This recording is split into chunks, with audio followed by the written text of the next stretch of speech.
हर actor का part अपना और सब एक्यूरेट पार्ट बजा। तो बाबा भी तो साक्षी होकर के सुपाव दे रहा है, मुझे भी इस ड्रामा के अंदर कौन सा रोल निभाना है? साक्षी। शरीर छोड़ने के बाद साक्षी नहीं बने, शरीर में होते हुए सबके साथ पार्ट बजाते हुए हमें अपने आप को डिटाच रखना, साक्षी। और साक्षी रख देने से बाबा साथी हमको याद है। जब हम साक्षी भाव छोड़ देते हैं ना, साथी को भी छोड़ कि बाबा मेरे साथ, मैं बाबा को साथी बनाया है, उसके साथ मिल करके मैं पाठ बजा रही, चाहे ग्रस्त हो चाहे सेंटर पर, जहां भी हम पेपर सबके लिए है और सबका साथी बाबा है या नहीं? है। बाबा ने कब बोला है कि मैं किसका साथ रहूं किसके साथ नहीं रहूं? बाबा ने कहा मैं सदा साथ रहने के लिए आपके लिए तैयार हूं, लेकिन आप बच्चे मुझे किनारा कर लेते हैं और आप माया की झुकाव में झुक जाते, उसके आकर्षण में आप चले जाते और बाप से किनारा करते, विमुख हो जाते।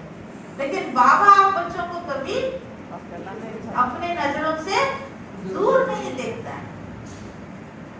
हम बाबा की नजरों, एक शब्द बाबा की अगर है याद रहे ना, निरंतर बाबा की दृष्टि मेरे पर पड़ रही है, तो मेरी दृष्टि फिर कहाँ जाए? पूछो अपने आप से। जब बाबा मुझे निरंतर देख रहा है और बाबा की नजरों में मैं हूँ, तो मेरी नजरों में कौन है?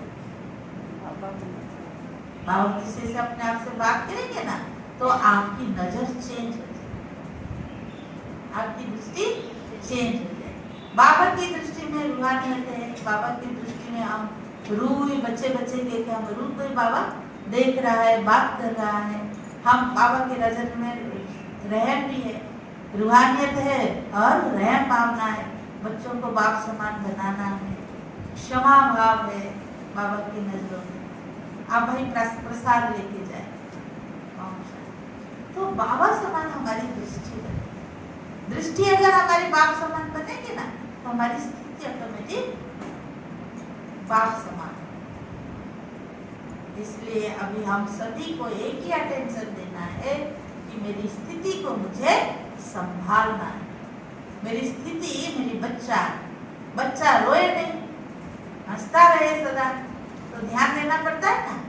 तो ऐसे ही हमें भी आत्मा माँ बन करके अपनी मन स्थिति को सदा एक रस रखना है, सदा खुश रहना है, निर्विघ्न रखना है, अचल अडोल बनाना है।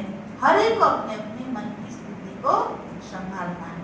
और जब स्थिति डाउन होती है ना, ये हम ब्राह्मणों के लिए बहुत बड़े पनिशमेंट, हमारी कर्मों की सजा और हमारी कर्मों की रिवार्ड दोनों मिलता है स्थिति के लिए। अगर अपन श्रेष्ठ कर्म करते, सुख देने का कर्म करते, दूसरों ज्ञान दान करते, शक्ति दान करते, स्नेह दान करते, तो हम देते हैं दूसरों को, तो हमारी स्थिति ऊंची रहती। और जब हमारा भाव बदल जाता है, अंदर का एटीट्यूड चेंज हो जाता है, दूसरों के प्रति थोड़ा भी मन नकारात्मक भाव पैदा होते हैं, देखना अपनी स्थिति डाउन हो जाए, ये आपका नेगेटिव सोच का पनिशमेंट। इसलिए कभी भी हमारी स्थिति को हमें डावाडोल नहीं करना। अगर स्थिति डावाडोल रहे, अचल अडोल रहे, डावाडोल ना हो, इसलिए हमें मनसा पर बहुत ध्यान देना। मनसा सुधर जाएगा तो वाचा और कर्मणा दोनों चेंज होगा ना, तो संस्कार चेंज हो जाएगा।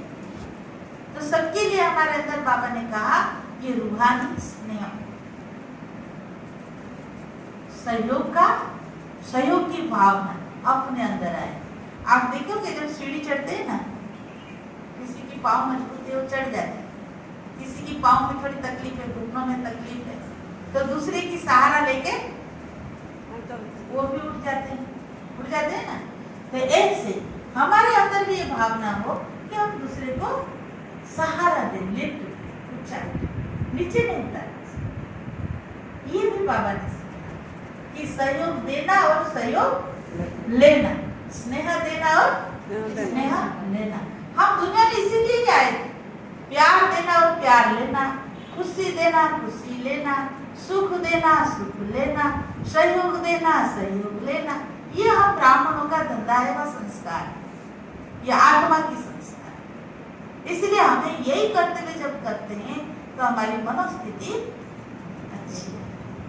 दूसरों की भाव फिर आपके अंदर टच नहीं है। आपके अंदर अगर शुभ भाव भरा है ना, दूसरा नेगेटिव भाव आपके लिए भेजेगा ना, रिवर्स